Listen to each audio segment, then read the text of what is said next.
কুরবানি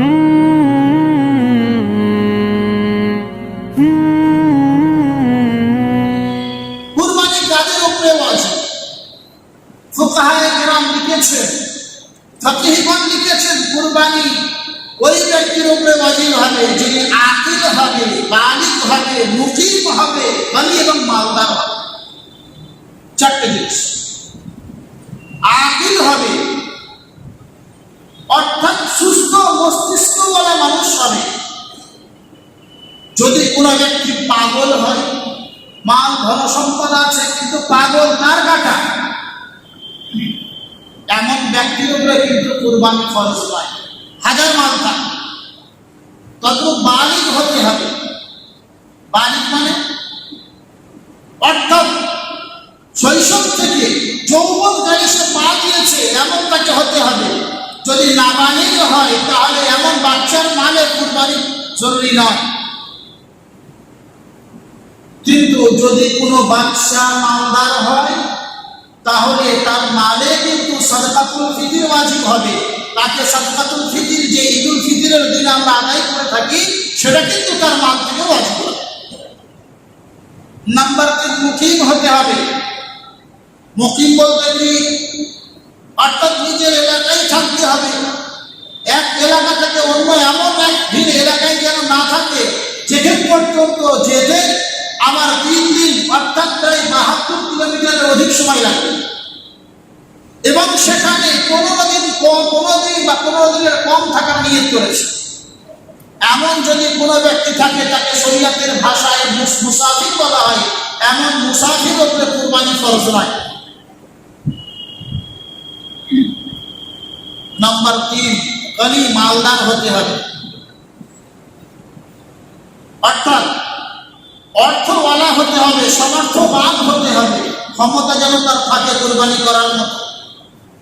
এখন আপনি বলবেন যে কতটা পরিমাণ মাল থাকলে একজন বা কি কি মাল থাকলে একজন ব্যক্তিকে সমর্থবান হিসাবে গণ্য করা যাবে? এই সম্পর্কে 4-5টা মাল যদি কোনো মানুষের কাছে থাকে, একজন মানুষের কাছে সোনা আছে, রূপো আছে, ব্যবসার মাল আছে, টাকা পয়সা আছে বা প্রয়োজনের অতিরিক্ত কোনো সম্পদ আছে, সোনা আছে, রূপো আছে, ব্যবসার মাল আছে বা টাকা পয়সা আছে এবং অন্য কোনো মাল আছে যেটা প্রয়োজনের থেকে অধিক মাত্রায় বেশি আছে। এমন যদি মাল কারো কাছে থাকে বা এত রকমের মাল যদি কোনো ব্যক্তির কাছে থাকে এবং সেই মালগুলোর পরিমাণ 52.5 তারার উপর সমান 612 গ্রাম 360 মিলিগ্রাম রূপোর দামে হয়ে যায়, তার মূল্যে হয়ে যায়, তার মূল্যের সমকক্ষ হয়ে যায়, এমন ব্যক্তির উপরে কিন্তু কুরবানি করা ফরজ হয়ে যায়। বর্তমান সময়ে হিসাব করলে দেখা যায় 36-38 হাজার টাকা যদি কোনো মানুষের কাছে থাকে তাহলে এমন ব্যক্তির উপরে কুরবানি করা খরচ হয়েছে। এখন একটা এখানে মশলা হবে যে একজন মানুষ গরিব ছিল, কুরবানির দিনে সে এতটা পরিমাণ মালের মালিক হয়ে গিয়েছে, যেটা প্রয়োজন থেকে অধিক মাত্রায় এতটা পরিমাণ বেশি আছে, 4 দ্বারা 612 গ্রাম 360 মিলিগ্রাম রূপো আপনি কিনতে পারবেন, তাহলে কিন্তু এমন ব্যক্তির উপরে কুরবানি ফরজ হয়ে যায়।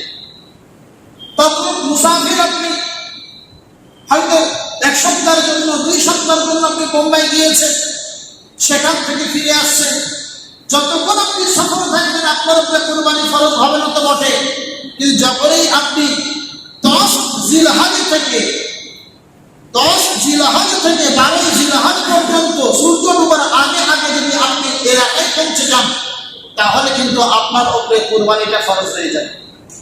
তদ্রুপ ধরো কোনো ছোট বাচ্চা, সমর্থবান ছোট বাচ্চা, তার কাছে অনেকটা মাল আছে, অনেকটা সম্পদ আছে, আপনি বলবেন ছোট বাচ্চার কাছে মাল ধন সম্পদ কিভাবে আসবে? বাপ ব্যবসা তার নামে লিখে দিয়েছে বা বাপ তাকে কোনো অর্থ প্রদান করবে, 2-4 লাখ টাকা প্রদান করেছে, সে তো তার অর্থবান, সমর্থবান, সুতরাং এমন বাচ্চা যদি 10 জিলহজের সুবহে সাদিকের পর থেকে নিয়ে 12 জিলহজের সন্ধ্যার আগে পর্যন্ত বালিগ হয়ে যায়, এমন বাচ্চার মালের উপরেও কিন্তু কুরবানি ওয়াজিব হয়ে যায়। এখন আপনি বলবেন, আমার বাড়ির তরফ থেকে আমি একটা কুরবানি করে দিলে আমার আদায় হয়ে যাবে। মনে রাখতে হবে, আপনার নিজস্ব সম্পদ তার মালিক আপনি, আপনার স্ত্রীর গহনা গাঠি এর মালিক কিন্তু আপনি নন। তাহলে কি স্ত্রীকে আলাদাভাবে কুরবানি করতে হবে? হ্যাঁ, অবশ্যই স্ত্রীকে আলাদাভাবে কুরবানি করতে হবে। স্ত্রী বাপের বাড়ি থেকে সোনা গহনা নিয়ে এসছে, সোনা আছে, রূপো আছে, সোনা রূপো মিলিয়ে তার দাম যদি আমি সার্চিং করে দেখতে পারি, যাচাই বাছাই করে দেখি যে 612 গ্রাম 360 মিলিগ্রাম রূপোর মূল্য বরাবর বা তার থেকে অধিক হয়ে গিয়েছে, তাহলে মনে রাখতে হবে ওই স্ত্রীর উপরে কুরবানি করা ফরজ হয়ে যাবে, ওয়াজিব হয়ে যাবে, তাকে কুরবানি করতেই হবে। এখন বলবেন, হুজুর তার কাছে ওই গহনা গাঠি ছাড়া আর অন্য কোনো পয়সা নাই, গহনা গাঠি ছাড়া আর অন্য কোনো পয়সা নাই, সে তো স্বামীর ঘরে আবদ্ধ, সে তো ইনকাম করে না, এখন তার উপরে কুরবানি কিভাবে হবে? তার উচিত হবে ওই মাল স্বর্ণ বিক্রি করে দিয়ে কুরবানি দেবে। এখন আপনি প্রশ্ন করতে পারেন, আমার স্ত্রী তো আমার খিদমত করে, আমার সংসার সামলায়, আমার বাচ্চাদের লালন পালন করে, আমি যদি আমার তরফ থেকে আমি যদি আমার মাল থেকে স্ত্রীর পক্ষ হয়ে কুরবানি করে দিই, আদায় হবে না? হবে না। মনে রাখতে হবে, আপনার কর্তব্য আছে, আপনি অবশ্যই করতে পারেন, স্ত্রীর পক্ষ থেকে আপনি কুরবানি করতে পারেন, এতে কোনো দ্বিধাবোধ নাই। তবে একটা শর্ত আছে, শর্ত হলো স্ত্রীর তরফ থেকে অনুমতি নিতে হবে যে তুমি আমাকে অনুমতি দাও যে আমি তোমার পক্ষ থেকে আমার মাল থেকে কুরবানি করে দিচ্ছি। বর্তমান সময়ে স্বামী স্ত্রী বড় মিল, তাই কি করেছে, বড় একদম গরু এনে 4 ভাগ, একটা স্ত্রীর নামে, একটা বাচ্চার নামে, একটা বাপের নামে, একটা ছেলের নামে কুরবানি দিয়েছে, স্ত্রী জানে না। মনে রাখতে হবে, ফরজ কুরবানি আদায় হবে না, স্ত্রীর উপরে যে ওয়াজিব ছিল সে ওয়াজিব থেকেই যাবে, সে ওয়াজিব কোনোদিন স্ত্রীর থেকে আদায় হবে না, নফল হয়ে যাবে। এক সংসারে প্রত্যেকের ভিন্ন ভিন্ন ইনকাম আছে, বাপের একটা ব্যবসা আছে ছোটখাটো, বাপ আলাদা জমি জায়গা রয়েছে, ছেলে আলাদা ইনকাম করে, স্ত্রী ইনকাম না করলে স্ত্রী গহনা গাঠি আছে। মনে রাখতে হবে, তিনজনকে ভিন্ন ভিন্ন কুরবানির অংশ নিতে হবে, তিনজনকে ভিন্ন ভিন্ন কুরবানির অংশ নিতে হবে। আপনি বলবেন, হুজুর আমি যে একটা গরু কিনেছি অনেক টাকা দিয়ে, ওতে যদি আমার বাপের নামে আর বইয়ের নামে কুরবানি করে দিই, হ্যাঁ হয়ে যাবে। ওই সূত্রে যখন আপনি অনুমতি নেবেন, তার অনুমতি সাপেক্ষে যখন কুরবানি করবেন, এটা অবশ্যই মনে রাখতে হবে।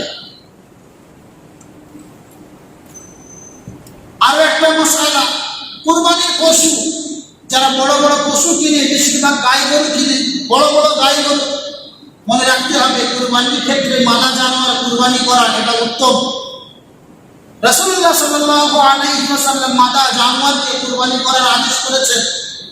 তবে কেউ যদি নর জানোয়ারকে কুরবানি করে, মাদা পশুকে কুরবানি করে, তার কুরবানি আদায় হয়ে যাবে, এতে কোনো দ্বিধাবোধ নাই। তবে উত্তম হচ্ছে মাদা জানোয়ারকে কুরবানি করা। অনেক এলাকায় বড় একটা মহিষ নিয়ে এসছেন, 5-7 কিলো করে দুধ হয়, এমনটা হতে পারে। গরু নিয়ে এসছেন, তারও 2-4 কিলো করে দুধ হয়। জার্সি গরু নিয়ে এসছেন, তারও দুধ হয়, একদম গাই ধরে নিয়ে এসছেন। এখন আপনি আপনার বাড়িতে নিয়ে এসছেন, নিয়ে আসার পরে দেখছেন দুধের থান, দুধ ভর্তি হয়ে আছে। এখন আপনি কি করবেন? দহন করবেন, দুধ ধুয়ে দেবেন, না ওই অবস্থায় ছেড়ে দেবেন? ফুকাহারা লিখেছেন ওই অবস্থায় ছেড়ে দেবেন, ওই অবস্থায় সে থাকবে। আপনি বলবেন দিন যত ঢলে যাবে, দুধ যত রুখে রাখবে, তত দুধের চাপ আসবে। স্তন্যপায়ী প্রাণী, স্তনওয়ালা প্রাণী, তার মধ্যে দুধ বেশি হয়ে যাবে, জানোয়ার কষ্ট পাবে। তার জন্য ফুকাহারা তদবির লিখেছেন ঠান্ডা পানি ছিটে দেবে। তাতেও যদি না হয়, দুধ যদি আপনি দহন করে নেন, মনে রাখতে হবে ওই দুধ পান করা আপনার জন্য বৈধ নয়। ওই দুধ সাদকা করে দেওয়া, আপনার উপরে ফরজ। এখন যদি আপনি ওই দুধ পান করে ফেলেন, তাহলে আপনার হাত ছাড়ানো, আপনার দায়িত্ব আদায় করার জন্য একটা সুযোগ হলে এই যে ওই দুধের পরিমাণ টাকা আপনি সৎকার করবেন। এই মশলাগুলো সচরাচর ভুল করে মানুষ। বাড়ির গাই গরু আছে, কুরবানির চাঁদ উঠে গেছে, কুরবানির নিয়ে তো করে ফেলেছি, এই জানোয়ারটা কুরবানি করবো। বা গ্রাম থেকে গাই গরু কিনে এনেছেন, ভালো জিনিস, দুধওয়ালা গরু বাছুর ছিল, এখন দুধ সম্পূর্ণ ছাড়েনি, মোটামুটি ভাবে ছেড়েছে, সেই জানোয়ারটাকে নিয়ে কুরবানি করতে এসেছি। তাহলে এখানে আমাদেরকে সম্পূর্ণভাবে মনে রাখতে হবে, তার দুধ দহন করা চলবে না, তার দুধ স্তরে রুখে রাখতে হবে। যদি এমনই কঠিন হয়ে পড়ে, জানোয়ার ছটফট করছে, দুধ রুখে রাখার মতো নয়, এতে জানোয়ার হার্টফেল করতে পারে, তাহলে এমন ক্ষেত্রে আমাকে কি করতে হবে? এমন ক্ষেত্রে আপনি দুধ দহন করেনি, তাহলে দুধটা গরিব কাউকে দেখে সপ্তাহ করতে হবে।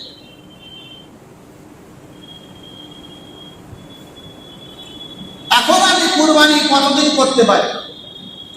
কুরবানির জন্য 3 দিন অনুমতি আছে, অর্থাৎ 10 জিলহিজ্জা সকাল থেকে নিজের শহরে ঈদের নামাজ হয়ে গেলে সেই সময় থেকে নিয়ে 12 জিলহজ আসর পর্যন্ত আপনি কুরবানি করতে পারবেন, এতে কোনো দ্বিধাবোধ নাই। তবে মনে রাখবেন, প্রথম তারিখে কুরবানি করা মুস্তাহাব এবং অত্যন্ত পছন্দনীয় আমল। বিশ্বনবী মুহাম্মদ রাসূলুল্লাহ সাল্লাল্লাহু আলাইহি ওয়াসাল্লাম বলেন, ঈদের দিনে সবথেকে আল্লাহর কাছে পছন্দনীয় আমল হলো আল্লাহর রাস্তায় কুরবানি করা। সুতরাং প্রথম তারিখে কুরবানি করা। যদি কোনো অসুবিধা থাকে, করে উঠতে পারবো না, করতে পারছি না, নিজের মধ্যে অনেক বড় অসুবিধে আছে, সেক্ষেত্রে আমাদেরকে মনে রাখতে হবে ঈদের পরের দিন অবশ্যই করে নেওয়া। যদি তা না করেন 12 তারিখ পর্যন্ত করে নেওয়া, তবে 12 তারিখ আসর পর্যন্ত, সূর্য ডোবার আগে পর্যন্ত করতে আপনি সক্ষম হবেন, তারপরে আর করতে পারবেন না। এখন যদি মনে করেন যে আমি কুরবানির জানোয়ার কিনেছিলাম, কেনার পরে ঈদের দিনে আমি কুরবানি করতে পারিনি, হঠাৎ আমার বাড়িতে বড় ধরনের কোনো বিপদ হয়ে গিয়েছে, বাড়ির কোনো মানুষজন নাই, সেখান থেকে আমি অন্যান্য কাজে এত ব্যস্ত হয়ে গিয়েছি যে আমার কুরবানি করার কোনো সুযোগ হয়নি। এমনকি কুরবানির ডেট অর্থাৎ 10, 11, 12 তারিখ পার হয়ে গিয়েছে, আমার কাছে সেই পশুটা আছে, আমি কি করবো? কুরবানির মাঝখানে সাদকা করা আপনার জন্য ওয়াজিব। সেই জানোয়ারকে আপনি রেখে দিতে পারবেন না, কুরবানির মাঝখানে সাদকা দেওয়া ওয়াজিব। দ্বিতীয় মশলা হলো, আপনি মনে করছেন আমার উপরে কুরবানি করা ফরজ, কিন্তু আমার কাছে মাল আছে, আমি কুরবানি করবো কি করে? পশুর রক্ত দেখলে আমার কেমন হয়? সেই গফুরতিতে আপনি কুরবানির ডেট কভার করে ফেলেছেন। মনে রাখতে হবে, এই কুরবানির জিম্মেদারি আপনার ঘাড়ে তেমন ভাবেই থেকে গিয়েছে, যেমন ভাবে ছিল। সেই কারণে এখানেও আপনাকে একটা পশুর মূল্য হিসাব করে সেই পরিমাণ মাল সাদকা করা আপনার উপরে ওয়াজিব হবে আগামী 4 উঠার আগে পর্যন্ত। যদি না করেন, আপনি কিন্তু সম্পূর্ণরূপ গুনাহগার হবেন। আর একটা মশলা, কুরবানি করার সময়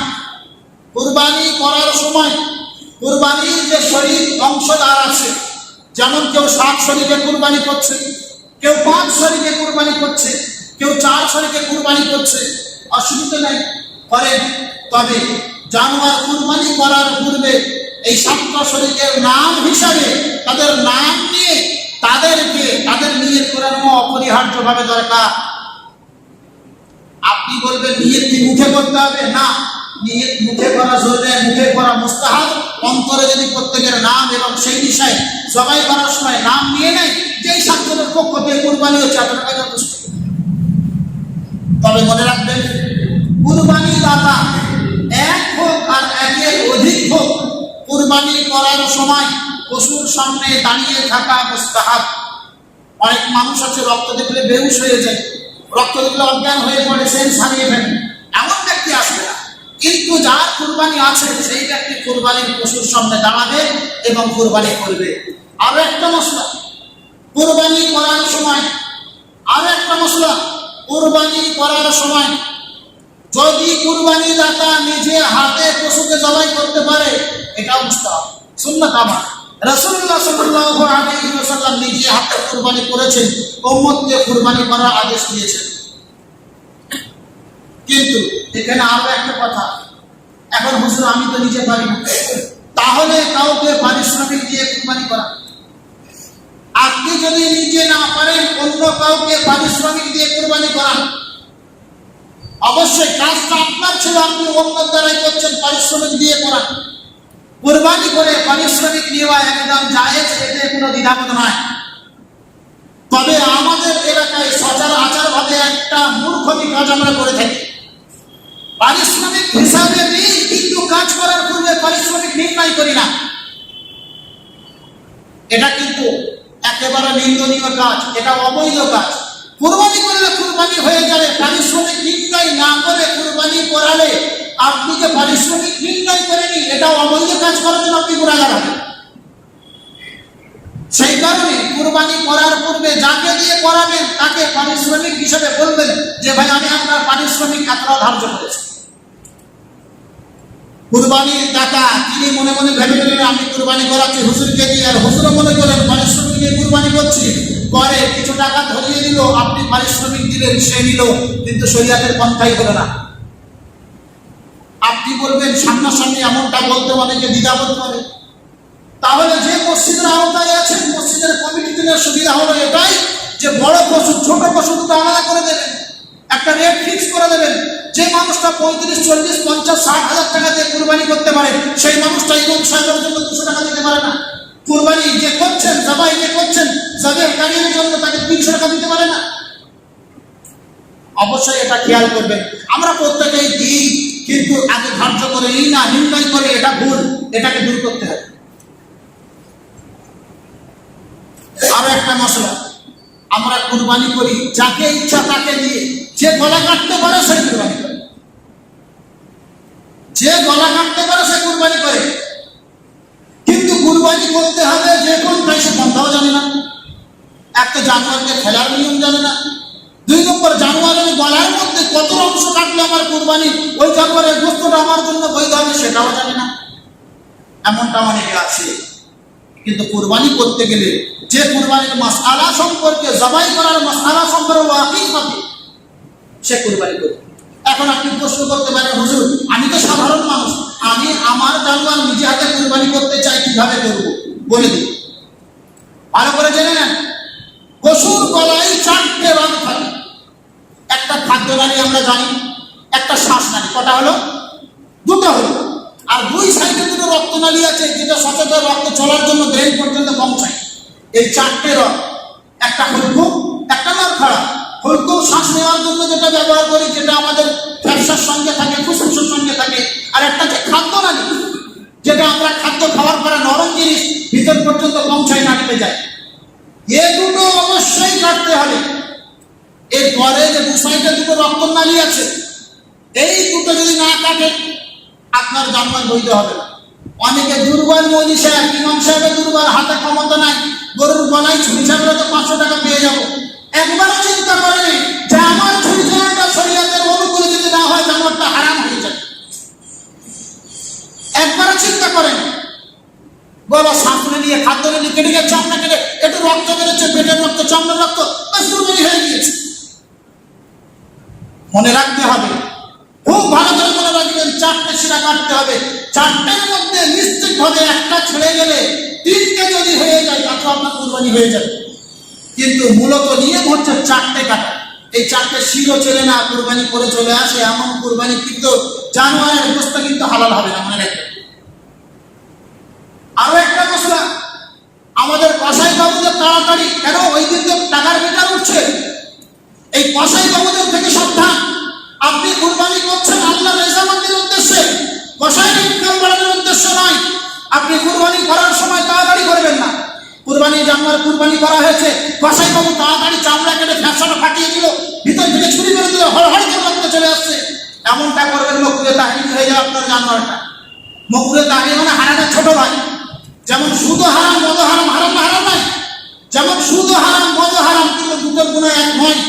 যেমন জিনাও হারাম, মদ খাওয়া হারাম, দুটোর গুণ এক নয়। তবে দুটো হারামের জমানায় এক, তাদের মকরুহে তাহরিম আর হারাম এই দুটো প্রায় একই। হরমতের জমানায় এক, গুণা ভিন্ন ভিন্ন। আরো কি করে, তাড়াতাড়ি করে জানোয়ারের পায়ের শিরাগুলো, হাতের শিরাগুলো কেটে ফেলে, ফেলে না? এমনটা আপনি করতে দেবেন না। আপনি কুরবানি করেছেন আল্লাহকে রাজি করার জন্য, ওই জানোয়ারটা আপনার হাতে আল্লাহর পক্ষ থেকে কুরবানির জন্য কবুল হয়েছে, তাহলে জানোয়ারটা যখন জান বেরোচ্ছে তাকে শান্তভাবে বেরোতে দেবেন, তাড়াহুড়ো করবেন না। জানোয়ার ঠান্ডা হয়ে গিয়েছে, রীতিমতো মনে হচ্ছে যে ওর মধ্যে জান যেন ছিল সেটা বেরিয়ে গিয়েছে, সেটার জন্য আপনারা এবারে প্রস্তুতি দেবেন। আর একটা কাজ কুরবানি করি, আমরা কুরবানি করি, যাই হোক মা হোক ছুরি, ঈদের সময় ছুরি সানো দেওয়ার সুযোগ থাকে না, ঘরে ছিল ভোটা ছুরি বার করে নিয়ে চলে এসছে। মনে রাখবেন, আপনি যদি মানুষের উপরে জুলুম করেন কিয়ামতের দিনে যেমন আপনার হিসাব হবে, একটা প্রাণীর উপরে জুলুম করলেও তার হিসাব কিন্তু আপনার হবে। আর দুনিয়াতে এবং আখিরাতে আপনার নাম জালিমের খাতায় থাকবে, আর আপনার এই জুলুমের কারণে আপনার আখিরাত অন্ধকার হয়ে যাবে। আল্লাহ নবী সাল্লাল্লাহু আলাইহি ওয়াসাল্লাম বলেছেন, আযুলমু যুলমাতু ইয়াওমাল কিয়ামা, জুলুম কিয়ামতের দিন অন্ধকারাচ্ছন্ন হবে। আপনি ভোটা ছুরি দিয়ে একটা জানোয়ারকে একবার নয়, দুইবার নয়, তিনবার নয়, 10 বার ধরে পচিয়ে পচিয়ে পুরো রকমে জবাই করছেন, এমনটা নয়। ছুরি যতটা পারবেন ততটা তেজ করবেন, যতটা ধার বাড়ানো সম্ভব ধার বাড়াবেন, যত সহজ পন্থায় জবাই করা যায় তত সহজ পন্থায় জবাই করবেন। কষ্ট দেবেন না, অযথা কষ্ট দেবেন না। বৈজ্ঞানিকের মতামতে কুরবানির জানোয়ারকে কুরবানি করলে না তার হার্টে প্রভাব পড়ে না তার ব্রেনে প্রভাব পড়ে, সেই কারণে ছুরি তেজ করতে হবে। গত কয়েকদিন আগে হাসনাবাদ থানায় ইমাম এবং বিভিন্ন ওলামায়ে কেরাম এবং এলাকার প্রধানদেরকে নিয়ে একটা মিটিং করেছিল, সেই মিটিং আমি গিয়েছিলাম। সেখানেও আমাদের কথা বলার সুযোগ দেওয়া হয়েছিল, আমরা বলেছিলাম এবং এমন কথা কিছু বলেছিলাম যাতে পুলিশ ভাইয়েরা অত্যন্ত মুগ্ধ হয়েছিল। মাখালগাছার তরফ থেকে প্রতিনিধি হিসাবে আমি গিয়েছিলাম, সেখানে কথা বলে এসেছিলাম। তারা কিছু গাইডলাইন দিয়েছে, সেই গাইডলাইনগুলো অত্যন্ত মানার মতো। তারা প্রথমে একটা কথা বলেছেন যে ভাই, পৃথিবীতে আমরা সকলেই মানুষ, কেউ হিন্দু নয়, কেউ মুসলমান নয়, মানুষ হিসাবে সকলে সমান। এ কথাটা আমার একমত, সকলেই মানুষ। কিন্তু পৃথিবীর জগতে এসে বিভিন্ন ধর্মের মানুষ বন্টন হয়ে গিয়েছে, এর মতলব এটা নয় যে একে অপরের উপরে জুলুম করতে হবে। তাহলে কুরবানির দিন তারা বলেছেন যে কুরবানির দিন আপনারা কুরবানি করেন, নিজের পশুকে কুরবানি করেন, তার জন্য প্রথম কথা হচ্ছে আপনারা কুরবানি করার সময় কুরবানির জানোয়ারটা কোথায় কুরবানি করবেন সেই জায়গাটা আগে থেকে নির্ধারণ করুন। আপনার বাড়ির ভিতরে হলে, আপনার বাগানের ভিতরে হলে অসুবিধা নাই, মেন রোডের গায়ে করতে যাবেন না। যদি আপনার বাড়িতে জায়গা না থাকে, আমাদের তরফ থেকে আপনাকে মেন রোডের গায়ে করার কোনো নিষেধাজ্ঞা নাই, আপনারা করতে পারেন। তবে একটুখানি মানবতা দেখি, যেহেতু গরু কেউ ভগবান মানুষ আর কারণ খাদ্য হোক, এতে কোনো আমাদের দ্বিধাবোধ নাই। আপনারা একটু প্লাস্টিক দিয়ে ঘিরে নেবেন। যদি আপনাদের প্লাস্টিক কেনার অসুবিধা থাকে আমাদেরকে বলবেন, আমরা দেব, যাতে আপনাদের কুরবানিটা সুষ্ঠুভাবে আদায় হয়। সেই কারণে আপনাদের কাছে আবেদন নিবেদন, আপনারা কুরবানি করার সময় কুরবানির জানোয়ারটা হেফাজত করে কুরবানি করবেন। নাম্বার 2 বলেছেন, কুরবানি করার সময় জানোয়ারের পাগুলো ভালো করে বেঁধে নেবেন। এটা শরীয়তের কথা, ভালো করে বেঁধে নেবেন যেন কুরবানি করতে করতে জানোয়ারের পা তুলে গিয়ে উঠে দৌড় না দেয়। এতে দৃষ্টিকটু নয়, এতে আমরাই গুনাহগার হয়ে যাই, এতে পরে ওই জানোয়ার কষ্ট পায়। তার কারণে কিয়ামতের দিন আমাদেরকে হিসাব দিতে হবে। আপনার হাতে আপনার জন্য বৈধ করেছে বলে আপনি তার উপরে জুলুম করবেন এমনটা নয়, আপনার জন্য হারাম করেছে বলে আপনি যেমন ইচ্ছা করবেন তেমনটা নয়। সেই কারণে খুবই ভালোভাবে লক্ষ্য রাখবেন। নাম্বার 3, কুরবানি আমরা করি, কুরবানি করার পরে তার আরো একটা গাইডলাইনের কথা বলেছে যে কুরবানি করার পরে আমরা যা মাংস বন্টন করি, এক আত্মীয়ের বাড়ি থেকে অন্য আত্মীয়ের বাড়ি, একজনের বাড়ি থেকে অন্য আত্মীয়ের বাড়ি নিয়ে যাই, তখন একটু সাবধানতার সঙ্গে নিয়ে যাবেন যেন পুরো রাস্তা রক্ত করতে করতে না যায়। এটা দৃষ্টিকোণ নয়, এটা সমাজকে বিভ্রান্তির মধ্যে ফেলা। মনে রাখতে হবে, প্রতিটা জাতির মধ্যে সাধু ও অসাধু মানুষ আছে। মুসলমানের মধ্যে যেমন কিছু অসাধু মানুষ থাকে, হিন্দুদের মধ্যে আছে। তো অসাধু মানুষের চক্রান্তে পড়ে আমাদের এই আহাম ইবাদতকে আমরা নষ্ট করব না। এই কথা সর্বশেষের কথা একটা বলেছিল যে কুরবানির যে বজ্রদ্রব্য যেগুলো বেঁচে যায়, কিছু রক্ত, কিছু চামড়া, কিছু পর্দা, কিছু ঠ্যাং বা কিছু শিং ইত্যাদি, কিছু হাড় বেঁচে যায়, এইগুলোকে আমরা একটা একটা গভীর গর্ত করে তার মধ্যে দাফন করব। এত অল্প গর্ত না করি যে কুকুর টেনে নিয়ে মুখে করে দৌড়াদৌড়ি করব। এগুলো আমাদেরকে অপরিহার্য গাইডলাইন দিয়েছিল। সেখানে অনেক কথা এসেছিল, সেই কথার মধ্যে এইগুলো মূলত আমার দরকার।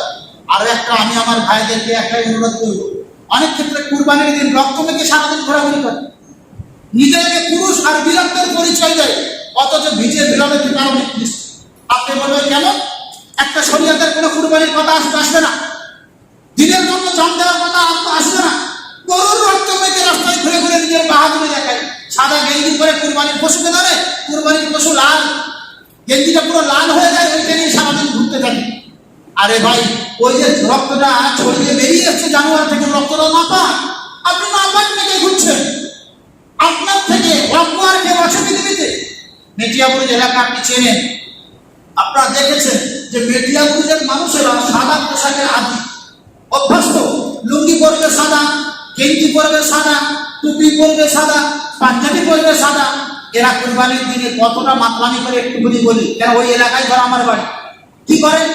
কুরবানির দিনে সাদা লুঙ্গি পরে জানোয়ার ফেলতে যাবে। আমাদের এলাকায় কোনো কষাই লাগে না, নিজেরাই ফেলে নেওয়া হয়। যারা খুব স্ট্যান্ডার্ড মনে করে তারা চেষ্টা করে কষাই ধরার। কি করবে? ওই সাদা কাপড় পরে কুরবানির জানোয়ার ধরবে, আবার মাথার দিকে বসবে। যখন কুরবানি জানোয়ার কুরবানি করা হয়ে যাবে, রক্তের স্পিড লাগবে, পুরো রক্ত মেখে লাল হয়ে যাবে, ওই নিয়ে সারাদিন ঘুরে বেড়াবে। সম্মানীয় বন্ধু, রক্তটা না পাক। এমন রক্ত যদি আপনার কাপড়ে লেগে থাকে নামাজ হবে না। এমন রক্ত নিয়ে আপনার ঘোড়াটা কেমন ভাবে বৈধ হতে পারে? আপনি মনে করবেন না যে কুরবানি করে আমার বাহাদুরত্ব বাড়িয়ে নিয়েছি, আমার বীরত্ব বাড়িয়ে নিয়েছি। না, এটা মূর্খমি হবে, অজ্ঞতা হবে।